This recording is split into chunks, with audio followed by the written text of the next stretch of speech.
Hey beauties, welcome back to my channel. In today's video, I am finally reviewing the brand new Dior Forever Skin Correct Concealer.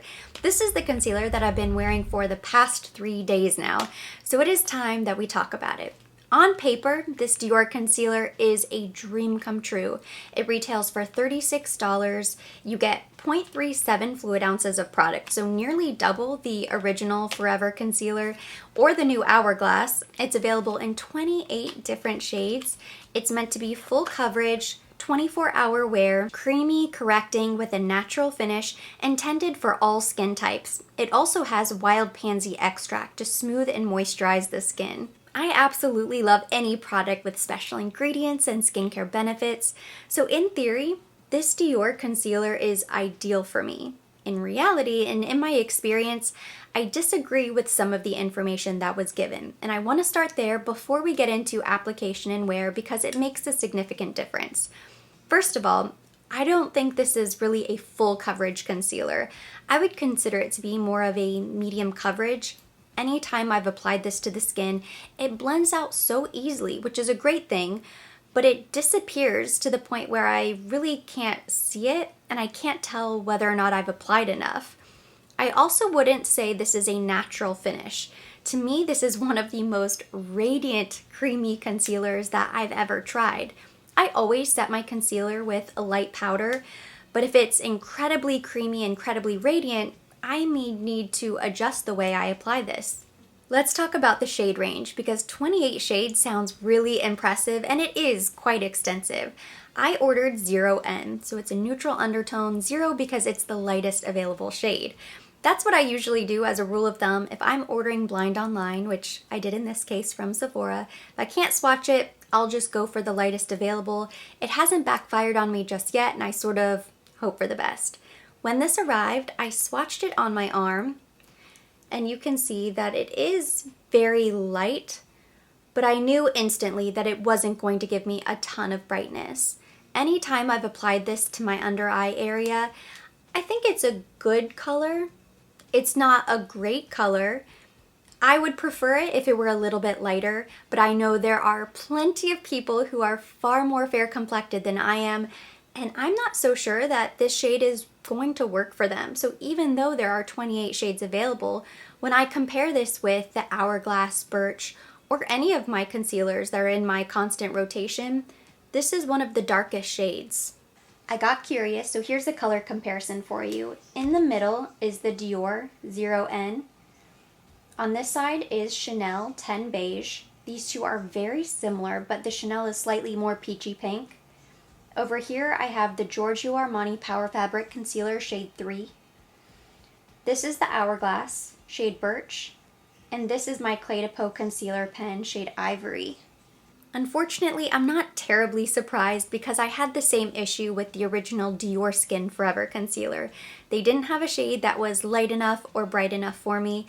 They also didn't have as many shades, so I had sincerely hoped that with 28 shades of this new formula, there would be something on the fair side of the spectrum that would work for me. It's not terrible. I can certainly make it work, but it's not what I expected. And it made the initial application a bit tricky because it blends in with my foundation too much.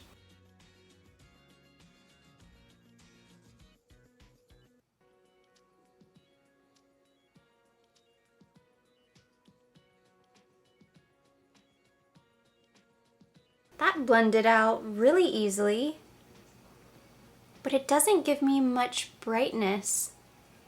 Slightly, but very little brightening. I'm gonna apply a little bit more. I don't want to overdo it because even if it's a great concealer, if I apply a little bit too much, this could end up really bad.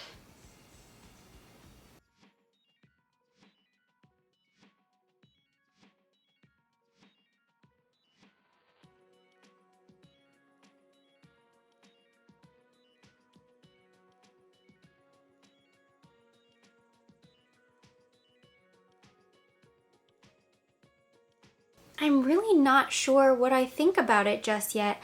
I love how smooth it looks. It looks very perfected underneath the eye, very smooth. I like the finish of the concealer. The shade I wish was maybe a little bit lighter, and I know even as it continues to dry down, it will oxidize as it dries. I like the coverage, but it's meant to be full coverage. I almost feel like it blended away. It blends too well. I can't see it anymore, or I can't see the brightness. I'm going to resist the urge to add more and just finish my makeup. I'm back. My makeup is now complete. I'm actually getting ready to go out on a date with my husband, so we're going out to dinner tonight. I still applied the concealer around 5 o'clock in the afternoon, and then I'll have a couple hours to lounge about. I may walk Jazzy outside, do some things around here before we go to dinner. I have a lot of faith and confidence in this concealer to wear it for the first time for a date night, but I'm not going to touch it. I'm just going to see what happens. I'm kind of rolling with it. I will say that I think it looks really nice. It's very smooth. It applied really easily. It blended out into my foundation so quickly and so easily that it almost disappeared. And I think part of that is maybe the shade. It's not incredibly brightening. It doesn't give me that light, bright under eye that I usually really do love. I don't hate it. I'm not disappointed just yet. We'll see how it plays out and how it wears and lasts, because if it lasts beautifully and it doesn't crease, I'll be really happy with this concealer. But I think that's been a problem with Dior concealers for me in the past, and I kind of thought that might be the case, especially when I swatched it and compared it with the Hourglass.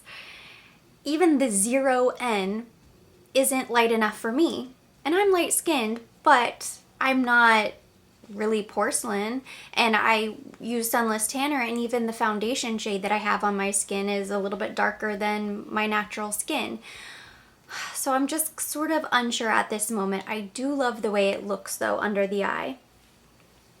I can see that it's starting to crease a little bit right in here, which is somewhat normal for me, so I'll just kind of touch that up. The real test will be to see how it lasts and if it creased later on tonight.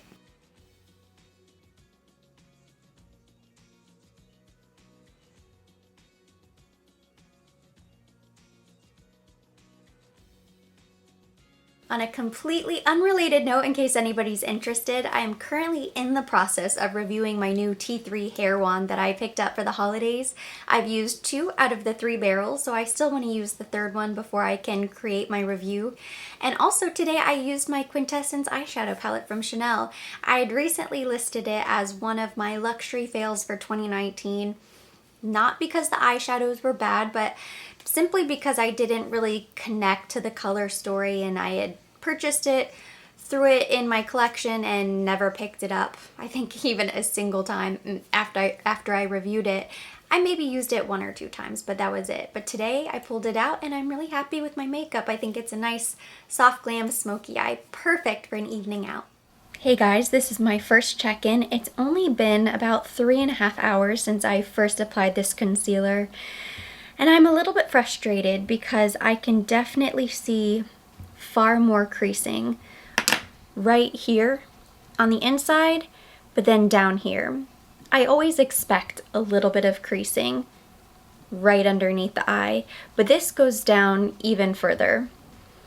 It's not absolutely terrible, and it was my first time applying it, so I'm going to touch up, see how it lasts throughout the evening. Right now, I'm not overly impressed with it. In the past few hours, I've just kind of been hanging out in a perfectly air-conditioned room, so there's really no reason for it to be creasing on me so soon. I zoomed you in really close, and you can see all of this right here, right here. This did not happen at all with the Hourglass concealer. So it didn't get any better. It didn't get any worse. I certainly have concealers that crease way worse on me, so I'm going to give it another shot and see what happens. But it's only been 6 hours. It's very hot and humid outside, and we walked home from the restaurant, so there is that. But I still feel like I didn't do anything so extraordinary that would cause more creasing than normal. So we'll see. That was my first try, and every time I've applied this concealer, I've paired it with different products, and I've had a slightly different experience. Consistently, however, it does crease on me more than the Hourglass. Not always terribly, but enough. The first time was tricky because with any new concealer, you have to get the amount just right. I thought I was getting a full coverage natural finish. I don't think that's what I was dealing with, so the first time is a bit of a wash. The second time, I actually paired it with the Dior Forever Skin Glow Foundation. This is very radiant. The concealer is not a true natural finish, it's more creamy radiant, and the two together were just a dewy disaster on my skin.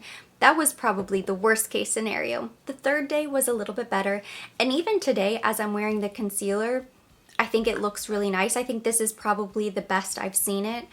I still have some creasing right underneath my eyes.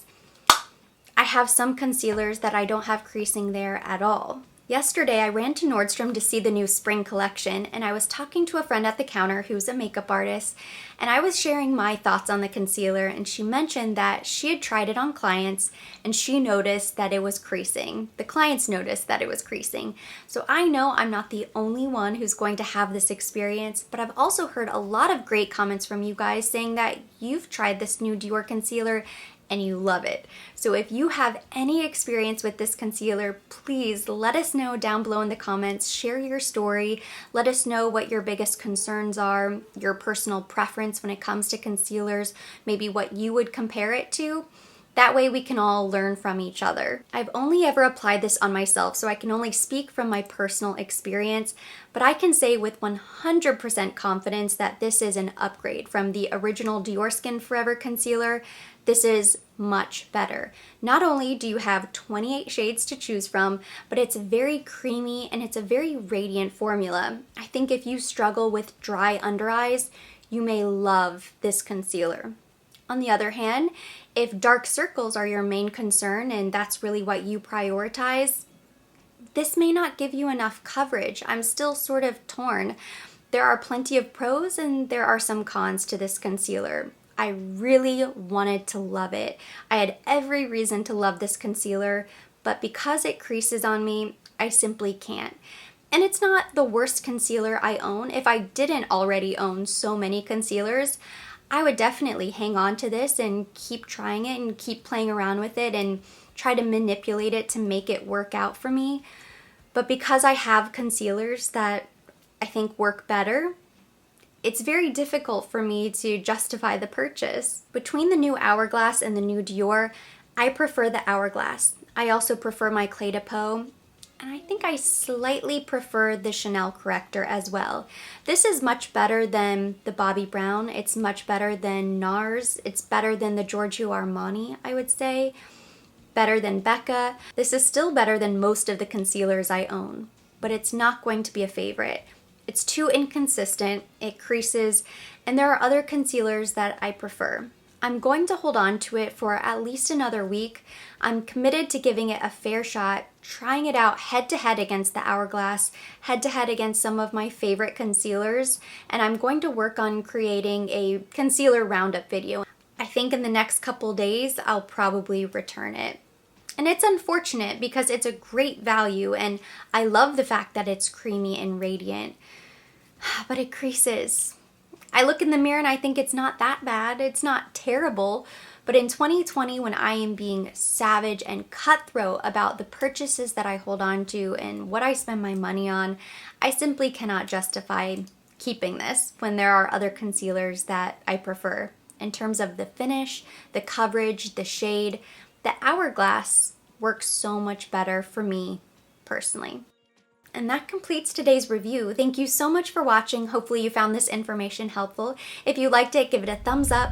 Leave me any of your comments, your questions down below. I am very curious to hear from you guys. So if you have any experience, any thoughts whatsoever on the new Hourglass concealer, new Dior concealer, any concealer, drop us a comment and we will keep the conversation going there. As always, I will be linking all of the products mentioned, everything that I used today on my face, down below in the description box for your convenience. And for more videos like this, don't forget to subscribe and hit the notification bell.